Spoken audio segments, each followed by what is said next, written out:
Hi everyone, my name is Megha और मैं बात करने वाली हूँ क्लैथरीन कोटेड वेसिकल्स के बारे में। सो दिस इज़ इलेक्ट्रॉन माइक्रोस्कोप से ली हुई फ़ोटो। ओके, ये हैं क्लैथरीन कोटेड वेसिकल्स, सारे के सारे क्लैथरीन कोटेड वेसिकल्स हैं। यू कैन सी कि सबकी शेप अलग है, ज्योमेट्री अलग है। तो ये अलग अलग क्यों है, अभी देखते हैं क्यों अलग है। ये बना होता है क्लैथरीन, जो इसका एक मेन मेंबर है कोटेड वेसिकल का, वो है क्लैथरीन का मोलिक्यूल। क्लैथरीन मोलिक्यूल जो होता है वो ट्राइस्केलियन स्ट्रक्चर होता है, मतलब 3 पैर वाला। इसमें 3 हैवी चेन होती है और 3 ही लाइट चेन होती है। अब ये वाला जो स्ट्रक्चर है, इसमें जो डिनोटेड हैं जितने, ये रेड में, येलो में, ये सब हैवी चेन, ठीक है। और ये हेक्सागन्स। तो ये जो स्ट्रक्चर है, इसमें 36 क्लैथरीन के मोलिक्यूल हैं। 36। तो 36 क्लैथरीन के मोलिक्यूल्स इसमें बना रहे हैं 12 पेंटागन और 6 हेक्सागन, राइट।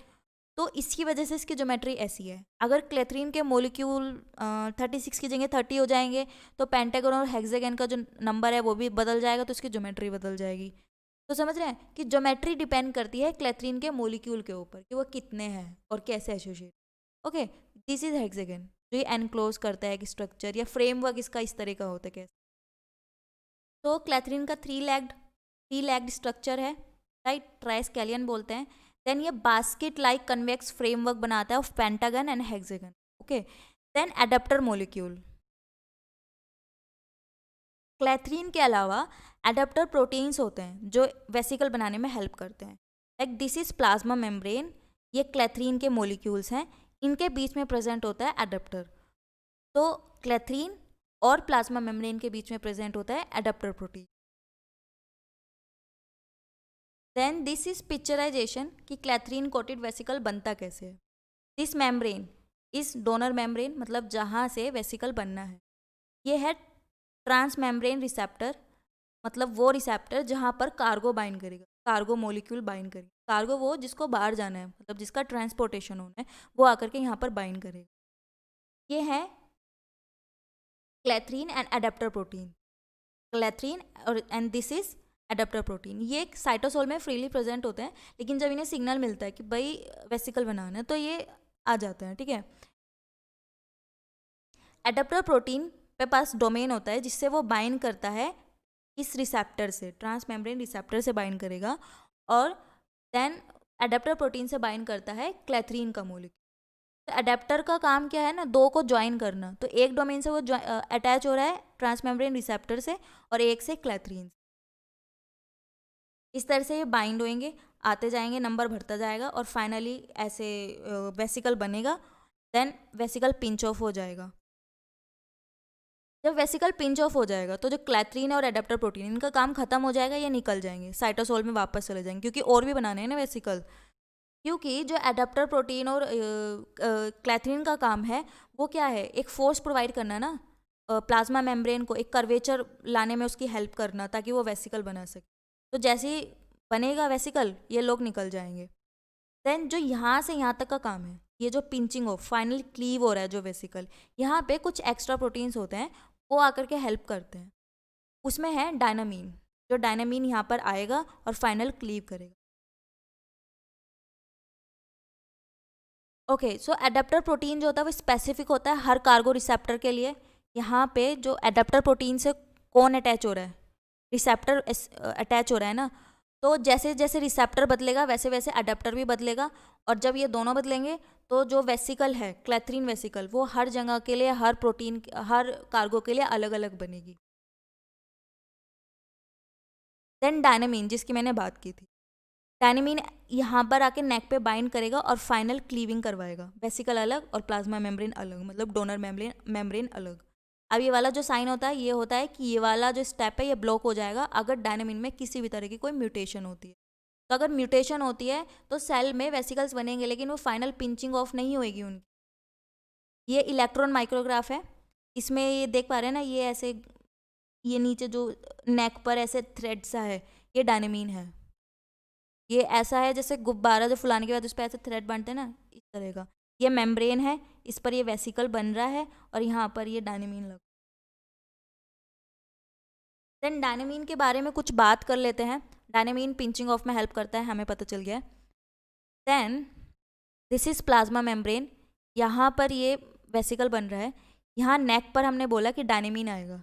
अब डायनेमीन यहाँ पे आके बाइंड कर रहा है, तो डायनेमीन के अंदर कुछ तो ऐसा डोमेन होगा ना जिसकी वजह से वो प्लाज्मा मेम्ब्रेन पे बाइंड कर पा रहा है, नहीं?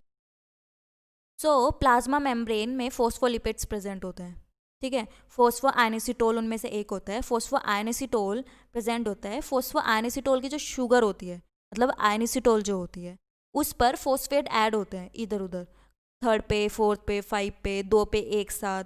तो ये इंटर कन्वर्ट होता रहता है, मेम्ब्रेन टू मेम्ब्रेन वेरी करता रहता है। ये हर मेम्ब्रेन को स्पेशल बनाता है। अगर एंडोप्लाज्मिक मेम्ब्रेन है, स्पेसिफिक तरह का प्रेजेंट होएगा फोस्फोआयनिसिटोल, और एक मेम्ब्रेन में भी अलग अलग रीजन में अलग अलग तरह का उसमें फोस्फोआयनिसिटोल प्रेजेंट हो सकता है। ये डिपेंड करता है कि सेल कौन सी स्टेज में है, वहाँ पे क्या फंक्शन चल रहा है, ये चेंज होता रहता है, फोस्फेट आते रहते हैं और जाते रहते हैं, ठीक है। तो जब क्लैथरीन का मोलिक्यूल बनता है, जब क्लैथरीन वेसिकल बनता है सॉरी, तो वहाँ पर जो प्लाज्मा मेम्ब्रेन होती है उसमें जो फोस्फोआयनिसिटोल होते हैं वो इस फॉर्म में रहते हैं, Pi4,5P2, मतलब उसकी आयनिसिटोल पे 4,5 पोजीशन पर फोस्फेट रहता है। तो डायनामीन यहीं पे आके बाइंड करता है, क्योंकि डायनामीन के पास डोमेन है जो इस वाले फोस्फोआयनिसिटोल पे बाइंड कर सकता है। नेक्स्ट, डायनामीन के पास एक डोमेन होता है जीटीपेज डोमेन। डायनामीन साइटोसोल में रहता है, जब उस पर जीडीपी प्रेजेंट होएगी तो वह इनएक्टिव होएगा, जब उस पर जीटीपी प्रेजेंट होएगी तो वह एक्टिव हो जाएगा, राइट। तो उसकी रेगुलेशन के लिए उसमें एक जीटीपेज डोमेन होता है, जहाँ पर जीडीपी और जीटीपी चेंज होते रहता है, उसके अकॉर्डिंग उसकी एक्टिविटी रेगुलेट होती है। और जो ये फोस्फोआयनिसिटोल है, ये एडाप्टर प्रोटीन की बाइंडिंग में भी हेल्प करता है प्लाज्मा मेम्ब्रेन पर।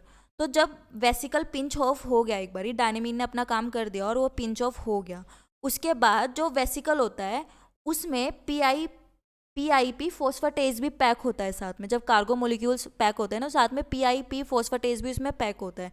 अब फोस्फेटेज का काम क्या होता है कि जो फोस्फेट लगे हैं उनको रिमूव करना। काइनेस का काम होता है फोस्फेट ऐड करना, फोस्फेटेज का काम होता है उन फोस्फेट को रिमूव करना।